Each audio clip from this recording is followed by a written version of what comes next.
programa Destaque Especial de hoje está recebendo aqui em nossos estúdios com muito prazer o deputado Heitor Ferrer. O deputado Heitor Ferrer, na atual legislatura, integra 4 comissões da Assembleia Legislativa e é líder do PDT no Parlamento Estadual. Exerce o cargo de presidente da Comissão de Direitos Humanos e Cidadania, é vice-presidente da Comissão de Defesa Social, titular da Comissão de Defesa do Consumidor e suplente da Comissão de Seguridade Social e Saúde. Além disso, é membro da Executiva Regional do PDT.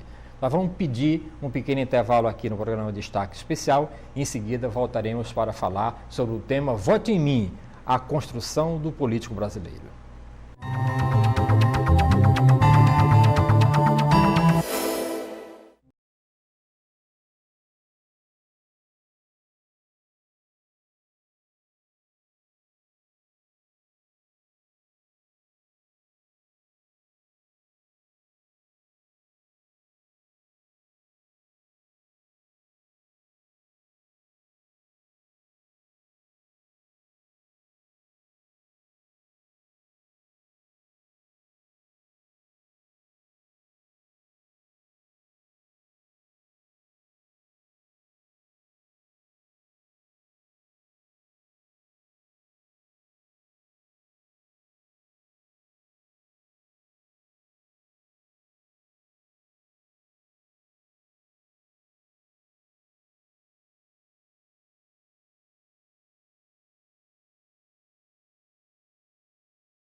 Para Max Weber, a política é um mundo de valores peculiar e não goza de isenções que as demais esferas usufruem, a neutralidade da ciência ou a obediência irresponsável da burocracia.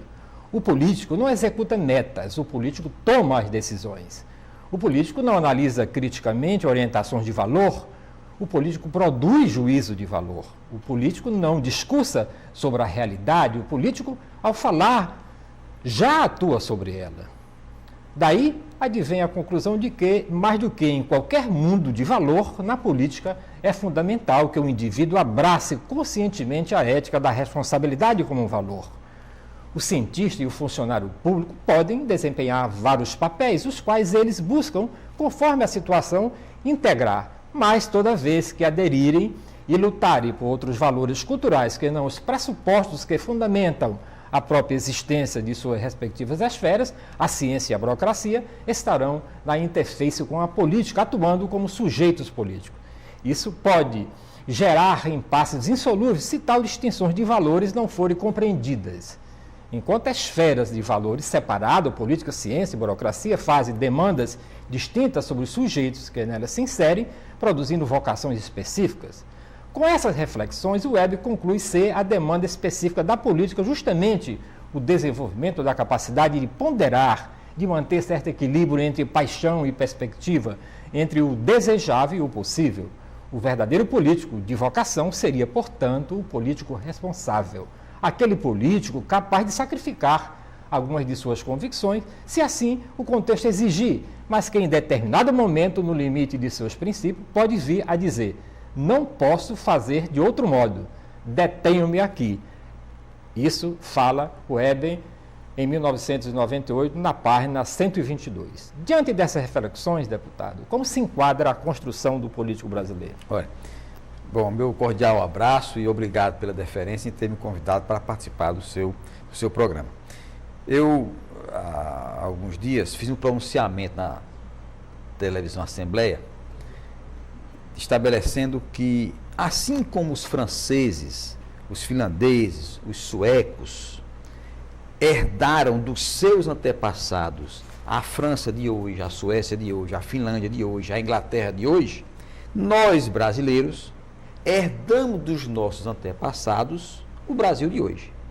E, ao herdar dos nossos antepassados, leia-se bem, dos nossos homens públicos. Nós herdamos o Brasil de hoje dos políticos de mandato, dos governadores, dos prefeitos, dos presidentes, dos juízes, desembargadores, de quem mandou no Brasil há algum tempo. Nós hoje somos herança deles.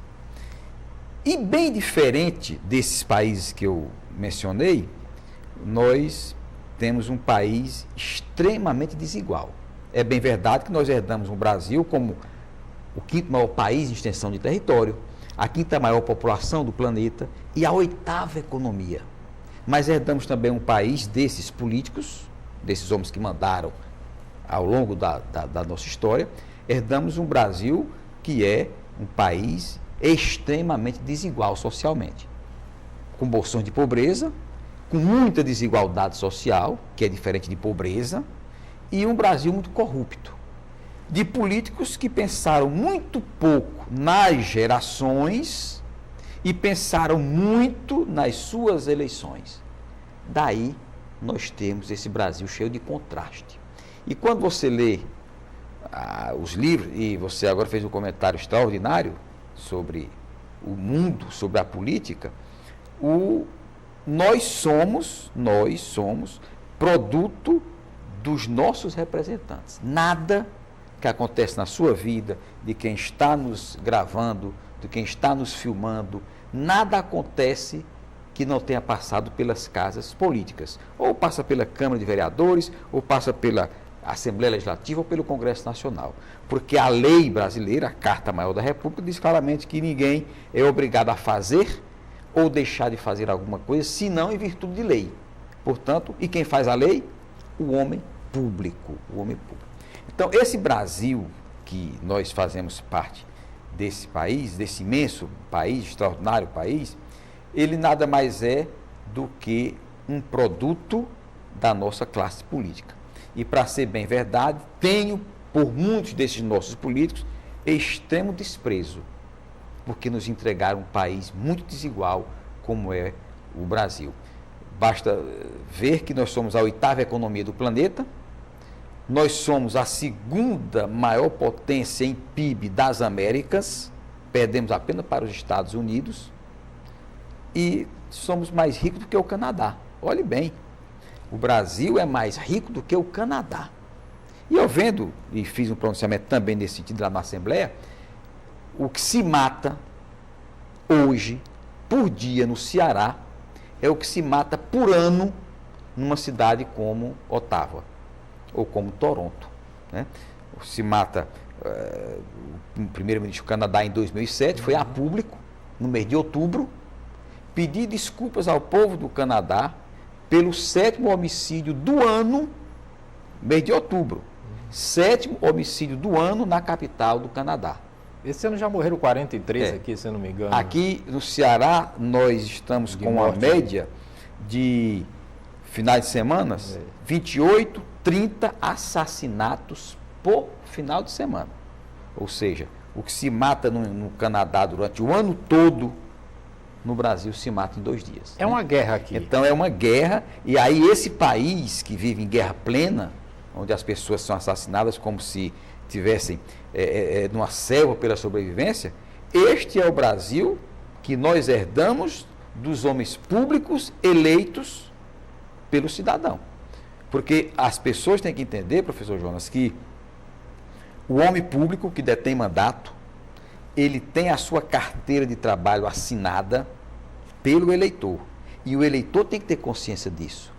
Ele, eleitor, é quem assina a carteira, revalida ou não a cada 4 anos, portanto, ele, assinando a carteira e pagando o nosso salário, ele é o patrão. E outra ele coisa, deve exigir do seu empregado, o homem público, posições, posturas, firmeza, para que a vida desses que nos pagam seja uma vida melhor. E o que nós estamos enfrentando, pelo menos no estado do Ceará, é uma atualidade de muita pobreza ainda. O estado do Ceará tem 47% de pobres, 37% na linha de miséria, e nós temos um estado extremamente desigual.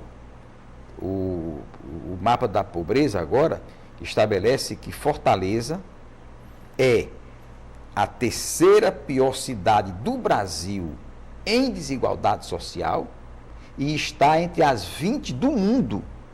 Portanto, uma cidade inóspita, né? Cidade agradável, mar, pontos turísticos, clima agradável, apesar de estar muito quente, mas Fortaleza está entre as 20 piores cidades do mundo no que diz respeito à desigualdade social, que é, professor Júnior, diferente de pobreza.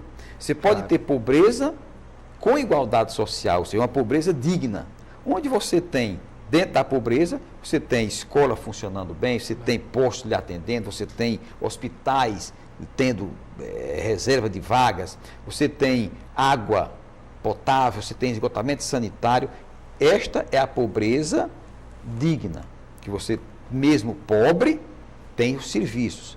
Pobreza com desigualdade social é quando você vive sem dinheiro, é pobre, e vive sem políticas públicas para atender a sua demanda. Ou seja, é um estado trágico para quem vive nessas condições. Deputado, como é que eu consigo convencer nesse mundo de comunicação generalizada, onde quando aparece a imagem do político quase sempre que chama a atenção da juventude, é para aquilo que a gente vê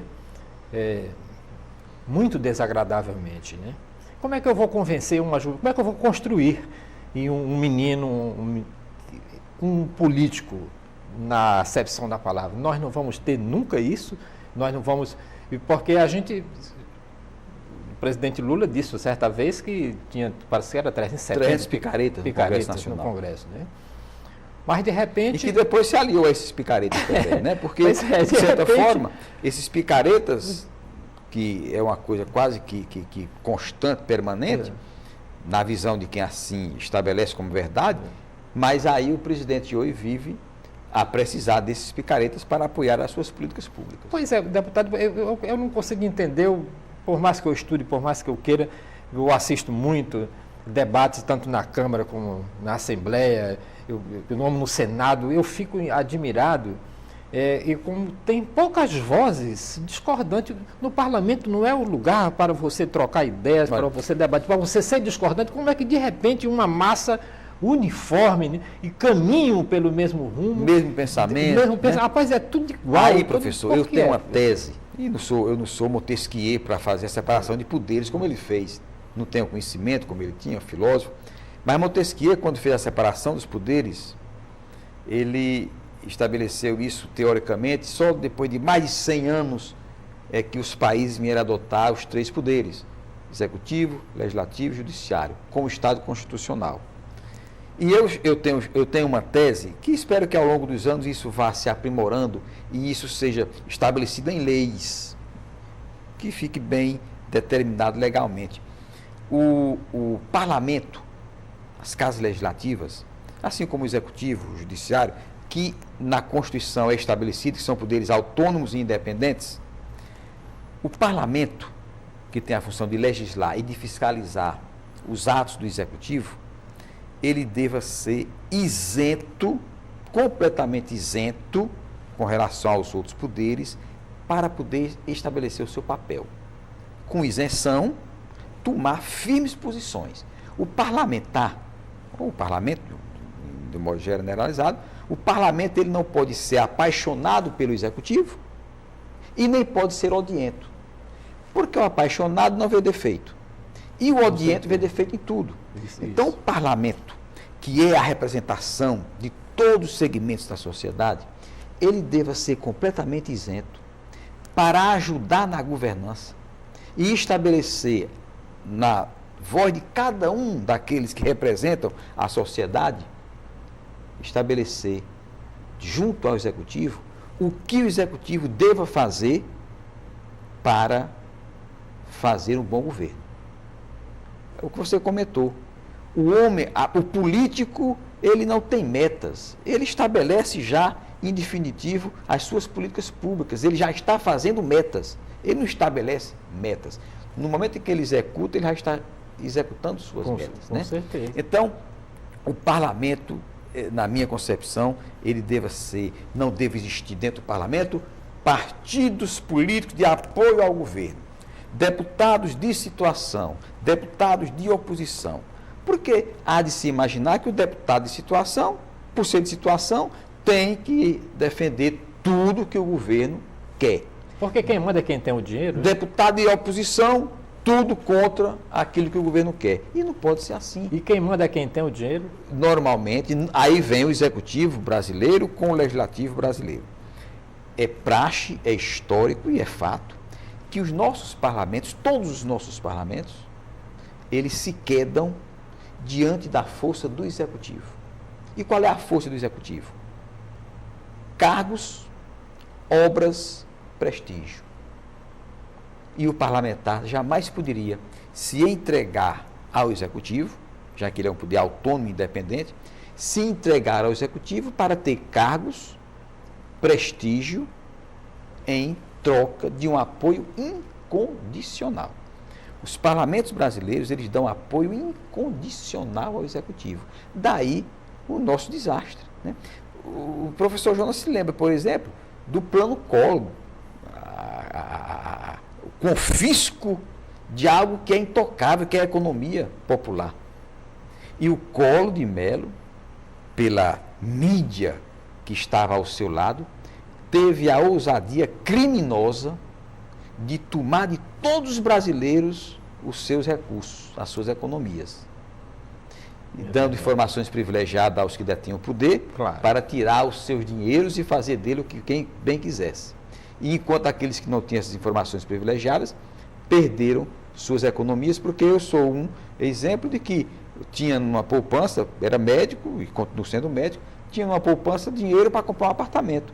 Quando foram me devolver, depois daqueles longos meses, devolvendo a cada mês um quinhão, eu não comprava uma sala comercial. Então, houve um confisco, né? E quantos não se suicidaram por conta daquilo? Pois um presidente chega, faz isso contra a sociedade inteira e o Congresso Nacional se lentificou. Todos. A justiça brasileira se lentificou porque não foi provocada. Onde é que você admite, quem quer que seja, um cidadão chega à presidência e resolve tomar tudo que a sociedade produziu e o Congresso Nacional, representante desse povo, ficou todo calado, submetido à fortaleza da mídia que aquele presidente tinha naquele início de governo. Né? Mas, deputado, eu volto àquela pergunta anterior sobre como é que nós vamos ensinar a nossa juventude o caminho, né? Eu quero ser político. Será que você consegue convencer alguém? Olha, não há nobreza maior do que ser político. Eu respondo por mim. Eu não tenho a menor dúvida. Eu acho que o ser que representa eu, por exemplo... Ninguém faz nada sem política no mundo. Com os meus 45 companheiros de assembleia, homens e mulheres, nós 46, representamos 8 milhões e meio de cearenses. Então, é uma coisa muito nobre. Com certeza. 46 pessoas representarem 8 milhões e meio de pessoas. O que falta no Brasil, primeiro, é a escolarização. Nós não temos uma sociedade escolarizada e muito menos politizada, né? Nem é escolarizada e nem politizada. As pessoas podem até ser politizadas sem terem a escola, viver na política e vai aprendendo. Mas nós não temos nenhuma coisa e nem outra. Por conta dessa falta de escolarização, de senso crítico, e por falta de uma politização da sociedade, os que mandam fazem o que querem. E, não dando essa escola, nós temos a sociedade facilmente enganada. E os políticos brasileiros, e claro que tem exceções, eles mantêm esse feedback, essa mão lavando a outra, onde não se dá escolarização, onde não se faz politização, e os que estão no comando preferem assim porque comandam mais facilmente. E aí nós temos uma sociedade apenada por conta disso, políticos espertos, enganadores da boa vontade das pessoas, e que ao longo dos anos, historicamente, nos fez herdar o Brasil que hoje. Nós somos um presente dos políticos de antigamente e mantidos pelo de hoje, deste Brasil que nós estamos a viver. Mas tem cura e tem salvação?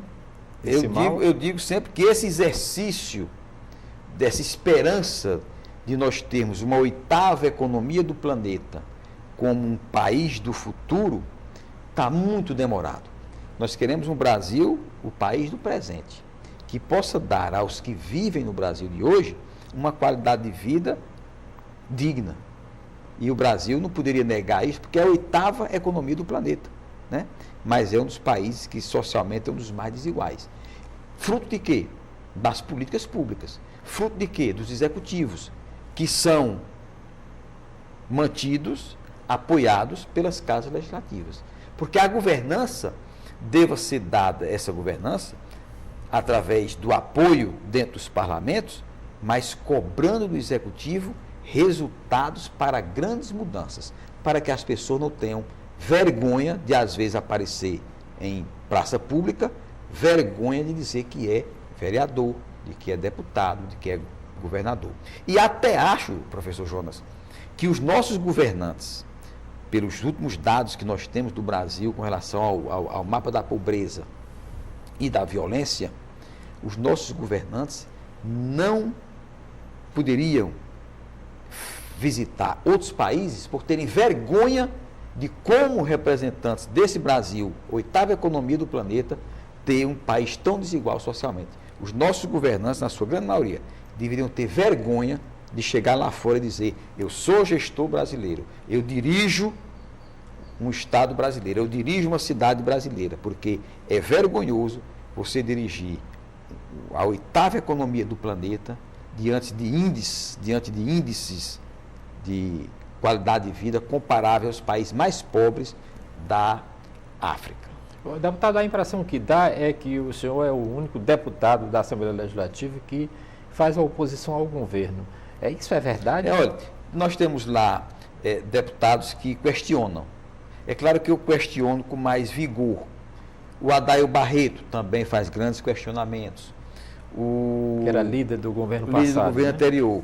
O Eli Aguiar faz alguns questionamentos também no que diz respeito a essa parte de segurança pública.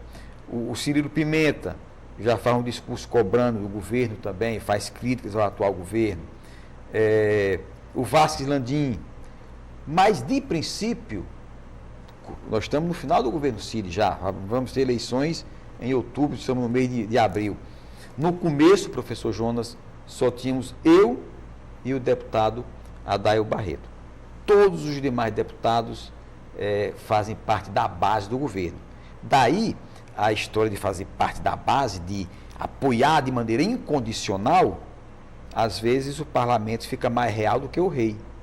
Eu vou dar um exemplo prático.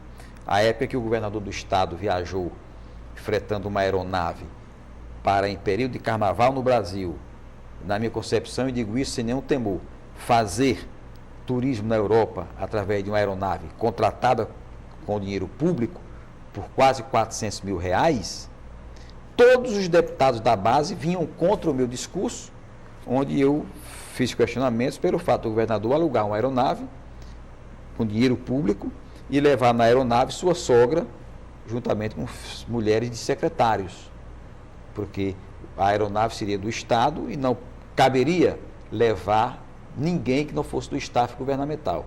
Não poderia levar ninguém alheio ao governo. E os deputados da base, todos defendiam isso com muita veemência, que era um fato normal, e o próprio governador, porque ao chegar... acontecia muito isso no país, principalmente com o presidente da República. E eu disse República, também, né? era normal chicotear um negro no Brasil, colônia, era normal chicotear um negro até a morte por conta da cor da pele. Mas o mundo evoluiu e hoje não se permite tocar em ninguém por causa de cor de pele. É inaceitável. Mas era comum. Era comum há algum tempo se fazer isso, porque isso para mim é conduta de rei. Mas reinos que não existem mais. Pois é. E quando o governador chegou, admitiu seu próprio erro. Pediu desculpa à sociedade. Ou seja, o parlamento foi mais real do que o rei, defendendo aquilo que o próprio governador não praticou mais. Tanto é que já fez outras viagens e vai em avião de carreira, avião comercial, sem levar, obviamente, além do staff. E se alguém vai pagando a sua própria passagem. Deputado, eu tenho uma curiosidade para saber a sua opinião. Fortaleza está num verdadeiro caos de trânsito em Fortaleza, né?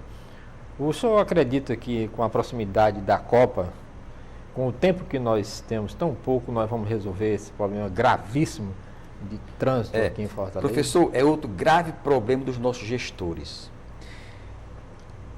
Os gestores de Paris, eu digo gestores, como dizer, os prefeitos, né?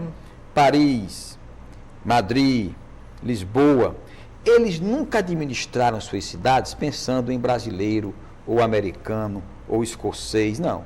Os gestores de Paris, os gestores de Lisboa, os gestores de Madrid, administraram essas cidades para o seu povo. E administraram tão bem que elas viraram referências internacionais. E nós gostamos de visitar, quem pode, essas cidades. Claro. Mas o que é que acontece no Brasil? Toda essa movimentação que está sendo feita é única e exclusivamente por causa da Copa.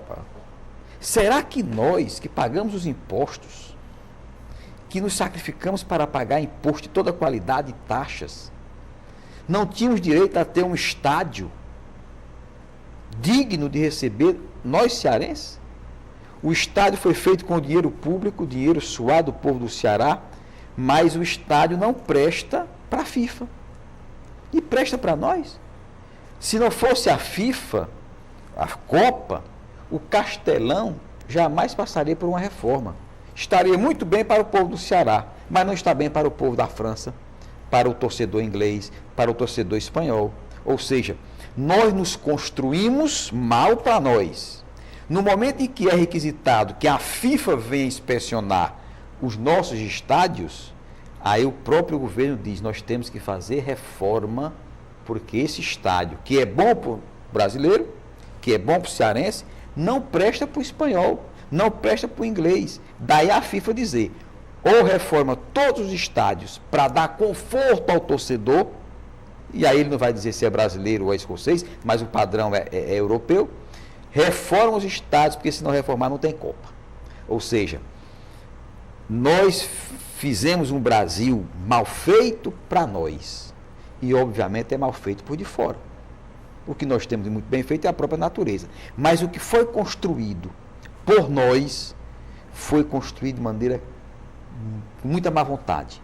Construímos um Brasil que não nos satisfaz, porque nos satisfaz o de fora. Mas na imagem, na imaginação do gestor, para nós está muito bom. Ou seja, o de casa está em perfeito estado.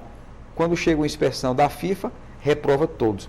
Tanto é que eu disse num pronunciamento que fiz na televisão, disse, olha, era muito bom se viesse a FIFA da educação para o Brasil. Com certeza. Para haver uma revolução na educação brasileira, porque a FIFA da educação vai visitar o Brasil. A FIFA da saúde também, para fazer uma revolução no nosso sistema de saúde.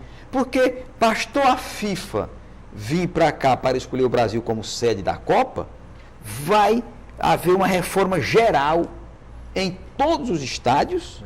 E no Brasil inteiro até. Todas as vias de acesso aos estádios.